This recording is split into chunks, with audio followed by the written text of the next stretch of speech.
Adam McCART, IFL TV in association with MTK Global. I'm here with Jamie Conlan. I mean, great night of boxing, but before we talk about anything else, before we talking about anything else, I mean, a good friend of yours, Paddy Barnes, I mean, again, he showed balls of steel like he always does. He always puts in a great effort in that, but Jay Harris, obviously, well done to him. But just your thoughts on Paddy?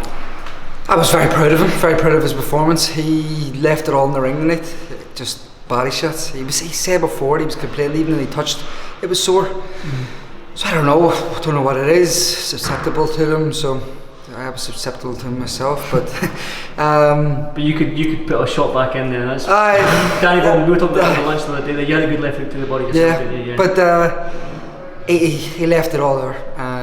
He gave a fantastic count himself. It was a great fight. I think one of the rounds was probably round of the year so far, back and forth. Jay proved a lot of probably doubters wrong as well, that who haven't seen him against a big name there. He's beat, in my opinion, 3 very good fighters: Paddy Barnes, Angel Marino and Thomas Azamba, who beat Sean McGoldrick recently at Bantam or Super Bantam. So he's European champion for a reason, Commonwealth champion for a reason. He proved that tonight. Paddy he gave it everything tonight and just wasn't enough. It wasn't to be. As obviously a close friend of Paddy, what would you, and a man you now manage quite a lot, you're in the boxing game quite as more than anyone nowadays, but as a friend, what sort of advice would you give Paddy now going forward? Knowing Paddy, knowing Mari, knowing the kids, knowing his father, know everyone, I would like him to just take it easy then. Get a job. Like I know he has offers to work. He's still in the game in boxing. Take it up. You know, he's very knowledgeable about the sport. He can teach kids. He can do a lot of things. You know, there is people out there looking for his services, and I think he'll make a very good asset to anybody who takes him on board. But you know, it's tough. It's very tough to kind of maybe to not admit defeat, but to swallow pride and swallow that. I know from my own decisions. You retired quite young, didn't you, as well? Well, I retired straight on a loss. So people say you go out on your own, your own way, but what is going out in your own way? Yeah. You know what I mean? Well, loss, you still go out. You're going out in your own decision. You're not getting made to make a decision. He could still fight on. He's the one taking this in his own hands. He's got 2 kids. He's got a wife that loves him. You know, he's away a lot with training camps. Boxing does take up a lot of your time, a lot of your kids' time. Misses a lot of his kids growing up. I'd like to see him be back home, be a dad, and be a good family man, and what he is. And you know, it's tough, very very tough to say that as a friend, as a manager, as you know, someone who cares for him. But I think it's the right move. I think it's the move that I know Mari will want. I know his family will want. Like, he's achieved so much. Yeah. He's achieved more than people could dream of. You know, the 3 Olympic Games, 2 Olympic bronze medals, European champion, Commonwealth Games, gold medals. You know, these are kind of things that he'll always be able to say, this is what I done. Still an Irish legend, isn't he? Still one of the most decorated Irish amateurs there ever has been. He gave it a go as a pro. He's given it a fantastic go. He's had some great nights in the Odyssey Arena, and then he's had, you know, he came up short in a world title fight. He came up short against a European champion. New York was just shouldn't have happened, maybe. Yeah. So it's a career that he will look back and he'll be able to tell his mistakes to others coming through. He'll be able to help others, the next generation coming through.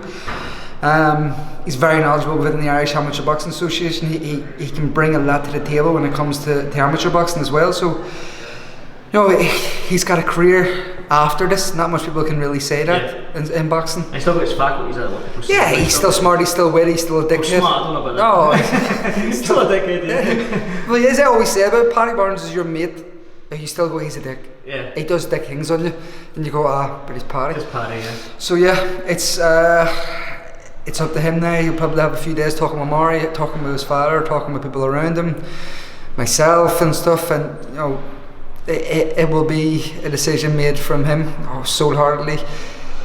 Tonight will be a raw decision. I know he made a fucking mental decision in the ring in New York, but it would be nice to see him just go out with at this moment in time, because he does like the fight. Yeah. You know, he does get in the fights, and that was a fantastic fight tonight.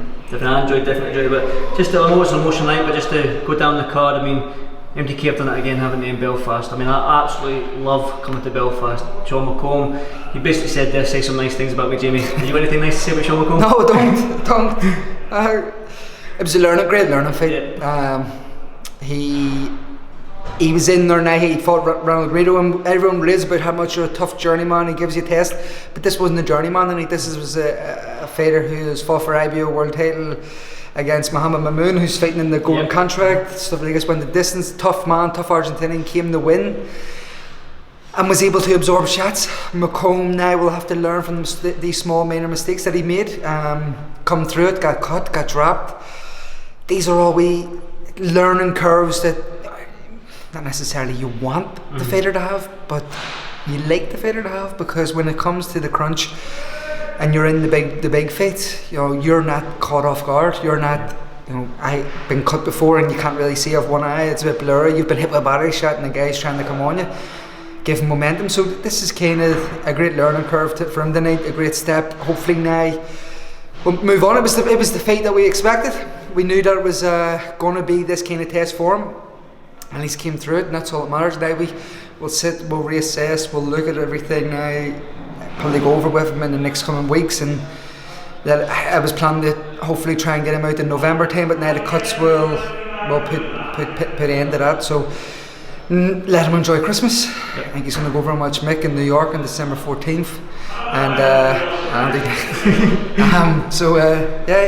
he'll come back in the new year with another good test, with another step in the right direction.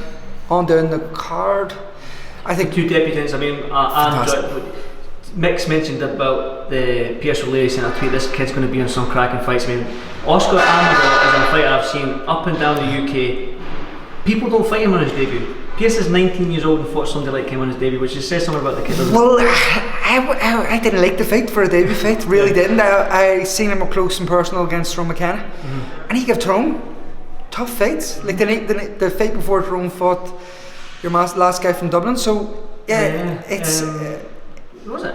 Was it Feile?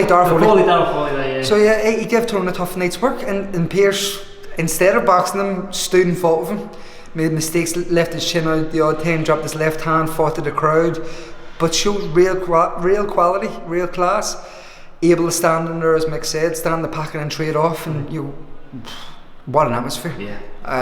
He brought a serious crowd from Dublin. I think we have something special on our hands. A new fan-friendly fighter who can fight, can box, he's got the talent, can whack the thuds up close. Amador hasn't stopped often. I think Sam Maxwell and Jack Carroll. These are big punchers, legitimate punchers, and seasoned operators.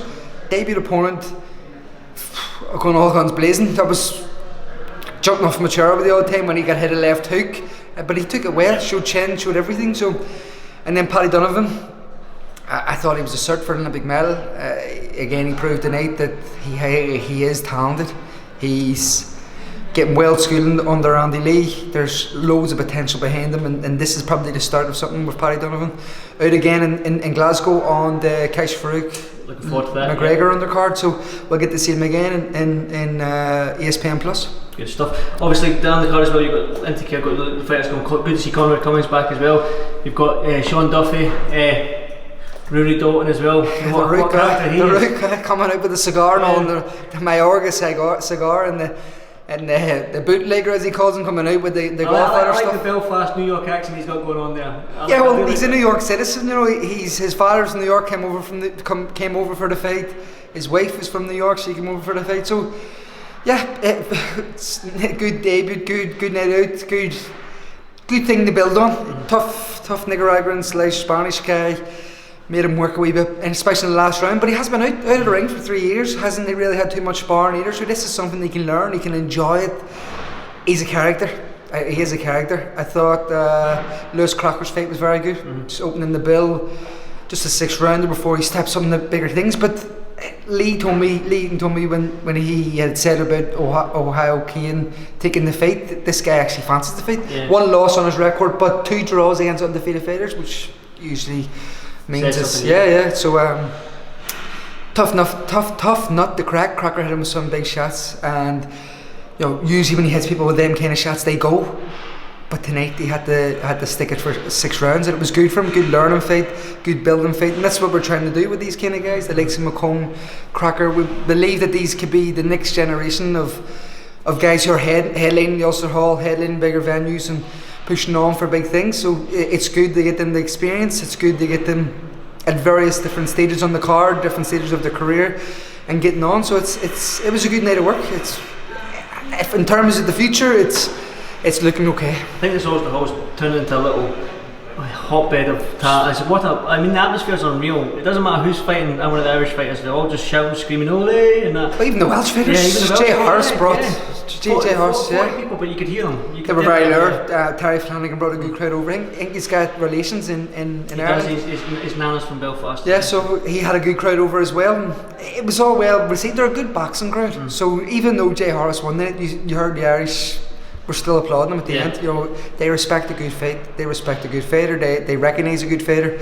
And tonight, you know, they seen a bit of everything. They seen tough fights. They seen good learning fights. They seen building fights. Comeback fights for Conlan Cummins. A good learning, good test, and first time getting on the the ESPN portion of the card for Sean Duffy. So he's getting a bit more momentum going and be built on, continue to grow. But you mentioned the Belfast crowd, good knowledgeable boxing people. You put up, there was a picture on Instagram, Feile. You said you're in discussions. Are we going to see Feile 2020? Yeah, it's the start of nearly a year long of discussions and building and structuring and planning and revising and going over. But yeah, we went back and we looked at how we can improve from last year, how we can make it bigger, how we can make it more special. It's going to be surreal, I'm going to be honest. Yeah, it's going to be some atmosphere. It was special. It's something I think will live with me forever. Can we tap it? That's what we're going to have to try and do. We set them. We had maybe a 2.5 hour meeting. Myself, Kevin Gamble, and Harry Conley, and we're planning for big things. There was opportunities to maybe go smaller, maybe go with fighters like this tonight. You know, building fights. But I think it'll be only be fitting if we bring one of Belfast's favourite sons back. Not his mother's favourite son, and the mother's favourite son. So it'll be good. Does that come back to you? Yeah. So yeah, it'll be good. We can have a special night in store. It's going to be a long process to get it done, but yeah, definitely. I've just checked the clock, it's 11:30, it's still your birthday, and I haven't even mentioned it. Happy birthday, Jamie. Cheers, I did say happy birthday in the hotel, but I've got to say it on camera as well. Happy birthday. What are you, 29, 28, 29? 22. 22? Are you going down? Whatever I feel today, I feel I'm about 24. I'm tired a wee bit, so. Good stuff.